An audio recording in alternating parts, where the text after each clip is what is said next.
Salut les amis, bienvenue sur Français avec humour. Aujourd'hui, on va faire un grand voyage dans le temps pour découvrir les grands moments de l'histoire de France. Les Gaulois et les Romains, le début du bazar. En 57 avant Jésus-Christ, les Romains contrôlaient déjà un tiers de la Gaule. La Gaule, ancien nom de la France. Vercingétorix, le chef gaulois, gagne une bataille à Gergovie. Mais à Alésia, c'est la défaite. La résistance gauloise s'arrête. Gergovie était une ancienne ville fortifiée gauloise, située près de l'actuel Clermont-Ferrand, dans la région d'Auvergne, au centre de la France. C'est là que Vercingétorix, le chef gaulois, a remporté une victoire importante contre Jules César en 52 avant Jésus-Christ. Alésia était une forteresse gauloise située dans la région de Bourgogne, dans l'est de la France. C'est le lieu de la bataille décisive, où Jules César a vaincu Vercingétorix, mettant fin à la résistance gauloise face à Rome. Petit conseil, ne jamais sous-estimer un général romain avec une armée bien organisée. Le pont du Gard est la Rome antique. Un peu plus tard, au 1er siècle de notre ère, plus précisément entre 40 et 60, les Romains construisent le pont du Gard, un canal majestueux qui alimente Nîmes en eau. Ce site est inscrit sur la liste du patrimoine mondial de l'UNESCO depuis 1985. Imaginez, pas de plomberie, pas de douche chaude, mais un pont qui fait ça, chapeau. Charles Martel et la bataille de Poitiers, 732. Avance rapide au Moyen Âge. En 732, Charles Martel arrête l'avancée des armées musulmanes à Poitiers. La victoire de Charles Martel à Poitiers est souvent perçue comme un événement clé, marquant un arrêt à l'expansion musulmane en Europe. On peut dire que Charles Martel a sauvé la France, et peut-être la baguette aussi. Charlemagne, le boss de l'Europe, 800. En 800, Charlemagne est sacré empereur à Rome. Il contrôle une grande partie de l'Europe. Sans téléphone ni Internet, il gérait tout ça. Respect. Hugues Capet est la naissance de la dynastie capétienne, 987. En 987, Hugues Capet devient roi.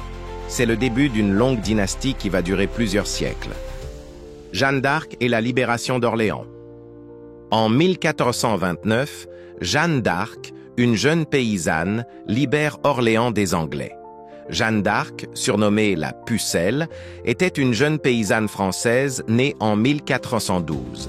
Inspirée par des visions qu'elle considérait comme divines, elle a joué un rôle crucial durant la guerre de Cent Ans en aidant les Français à remporter plusieurs batailles importantes. Après avoir été capturée par les Anglais, elle a été jugée pour hérésie, c'est-à-dire pour avoir tenu des idées ou des croyances contraires à celles de l'Église et brûlée vive en 1431. Depuis, elle est devenue une figure emblématique, presque légendaire, de l'histoire de France. Une vraie héroïne qui a changé le cours de l'histoire et prouvé que les jeunes peuvent faire de grandes choses. François Ier et la langue française. En 1515, François Ier devient roi. Il gagne la bataille de Marignan et décide que le français remplace le latin comme langue officielle. Fini le latin compliqué, place au français, plus facile pour commander une baguette. Henri IV et l'édit de Nantes. Henri IV a signé en 1598 l'édit de Nantes, un décret royal visant à arrêter les conflits religieux qui déchirèrent la France. Henri IV signe l'édit de Nantes, qui donne la liberté de culte aux protestants. Un grand pas pour la paix et pour éviter les disputes religieuses. Louis XIV, le roi Soleil. Louis XIV commence son règne en 1661.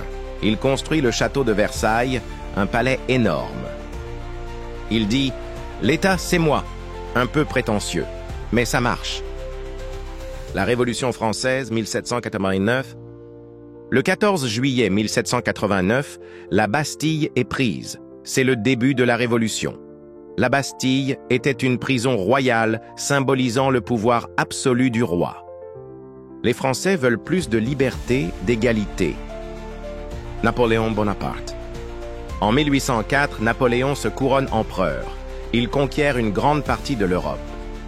Mais en 1815, à Waterloo, c'est la défaite. Même les meilleurs perdent parfois. Waterloo est une commune belge située à une vingtaine de kilomètres au sud de Bruxelles, célèbre pour la bataille qui a mis fin au règne de Napoléon Ier. La Troisième République et l'affaire Dreyfus, fin 1800. En 1870, la Troisième République est proclamée. L'affaire Dreyfus est un scandale politique et social important de la Troisième République française, survenu à la fin du XIXe siècle. Elle concerne l'accusation de trahison portée contre le capitaine Alfred Dreyfus, un officier juif d'origine alsacienne, qui sera par la suite reconnu innocent. La Première Guerre mondiale, 1914-1918. En 1914, la guerre éclate. La France combat contre l'Allemagne. En 1918, la guerre se termine, mais à quel prix? Beaucoup de pertes. La Seconde Guerre mondiale, 1939-1945. En 1940, l'Allemagne envahit la France. Le général de Gaulle lance son appel à la résistance. En 1944, les Alliés débarquent en Normandie. En 1945, la guerre finit enfin. Mais 1968, la grande révolte des jeunes et des travailleurs. En mai 1968, la France est en pleine agitation. Les étudiants protestent contre les règles sévères à l'université. Ils veulent plus de liberté et moins de stress. Le 3 mai, la police intervient à la Sorbonne et ça chauffe. Le 10 mai, les jeunes construisent des barricades dans les rues de Paris. Le 13 mai, entre 7 et 10 millions de personnes font grève. Les usines et les écoles ferment et dans les rues, on entend souvent « Il est interdit d'interdire ». En 15 jours, la France est paralysée. Le 27 mai, le gouvernement accepte de donner plus d'argent aux travailleurs et de réduire les heures de travail. Le 30 mai, le président de Gaulle dissout le Parlement, mais il est soutenu par beaucoup de Français. En juin, il gagne les élections. Mai 68, c'est un moment où les Français ont voulu changer la société, avoir plus de liberté et un peu s'amuser. Voilà, tu viens de faire un super voyage dans le temps avec Français, avec humour. Si tu as aimé, mets un j'aime, abonne-toi et partage cette vidéo avec tes amis pour apprendre le français en rigolant. À bientôt!